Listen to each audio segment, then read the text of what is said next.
Yung yung interview mo kay Tony na na burnout ka and everything. So, gaano katagal ka bago bumalik? Isang taon. Isang 1 year. So, nag-break ako ng hindi pala, mga almost a year from April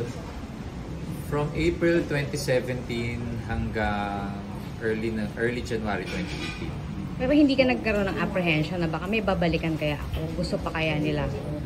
Welcome pa kaya ako When sa I was ABS? deep in depression noong 2017, may ganun akong insecurity. Pero nung I gained clarity again after going dun sa isang holistic center sa New Life, wala nang ganung insecurity. I just want to reconnect with people again. Mas yun ang nasa utak ko. I miss people. I miss my friends, my colleagues.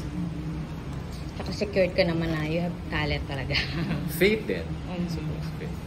Pero ano yung naging try para bumalik yung after nung maramdaman mo yung insecurity? Nasa tubo ko kasi talaga yung performing eh. May kulang talaga pagka hindi ko siya nagagawa ng matagal. So, I guess ang pinaka natuto ko doon, balance lang ng pahinga and being a performer. So ngayon yun ang minimake sure mo, may balance ka dapat. Yes, So, still learning. Pagpagod ka, kaya humihingi ka ng rest day. Yes. So, buti na lang. Sila Ate P naman, tinatanong lang ako, Tope, may pumapasok na inquiry, kaya ba? Sabihin ko, mukhang hindi po kaya, Ate P, sa iba, reschedule na lang na. Ganun ka-honest. So, Pepe, sa comedian ba, para sa'yo, mahirap ba magpatawa? Sa experience ko, mukhang hindi naman. Basta, we just have to make sure na we are in a very comfortable state. Kasi pagka kinakabahan ka o takot ka, mahirapan ka talaga magpatawa. Ang importante kasi sa comedy, bukod sa timing, yung relax ka. Number 1 yun. So, in this era of cancel culture, paano mo pa na-make sure na parang... Galing ah. Bigla may big bird. Bigla may big bird. Sorry, go on. So, in this era of cancel culture, how do you make sure na parang you stay true to your comedy tas at the same time parang wala kayong... Although at the same time, pero safe pa kayo pa? Meron akong favorite na isang sa mga mantra ko, in gut we trust. So, trusting my gut feel lang. Does this feel offensive? Parang hindi naman. Tapos, kung 50-50 ako, I'll ask my friends, my family, my wife, my handler. Yun, tapos tuloy lang. So, parang kasi isipin ng mga tao, diba? Komedyante ka. Pero ano bang, what do you want them to know about mental health? And gusto mo isipin na pag-artista, perfect yung tayo. Komedyante, masayahin.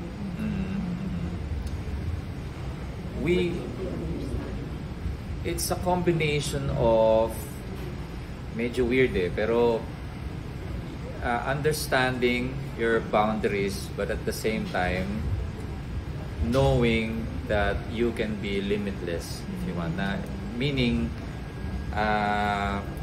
yung mga labels like komedyante lang si Bebe nasa sayo yun kung magpapakahon ka diba? Tas yung dati kasi kaya rin ako nalubog sa depression kasi nanaig yung pagiging people pleaser laging sumasabay sa trip ganito na kahit na hindi mo na kaya so being true to yourself lang na tinatanggal mo yung limits because of the standards of society.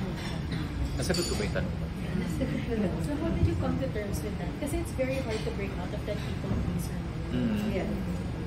Nagkataon when I took the leap of being honest sa social media. Nung bumalik ako sa show business in 2018, sinabi ko lahat sa isang post, social media. It turns out, maganda yung reception ng tao at maraming nakarelate. So it's very encouraging for me na I can be honest completely about myself. It's a power, I realized. About fatherhood po, ano po yung greatest lesson sa father or your journey to fatherhood? Na everyday we learn. Everyday we learn. Pero may nilook out ka bang comedian or actor?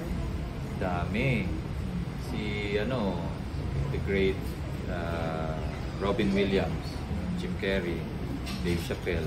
Dami. Local. Dolphy. Siyempre. Number 1. Mas marami rin sa mga present. Yung mga kaibigan ko, sila Gerald Napoles, si Karamihan ngayon, pinaka-trip namin ngayon kasi influence na misis ko, mga stand-up comedian. Yan, yung Cool Pals, Comedy Manila, si Red Uliero.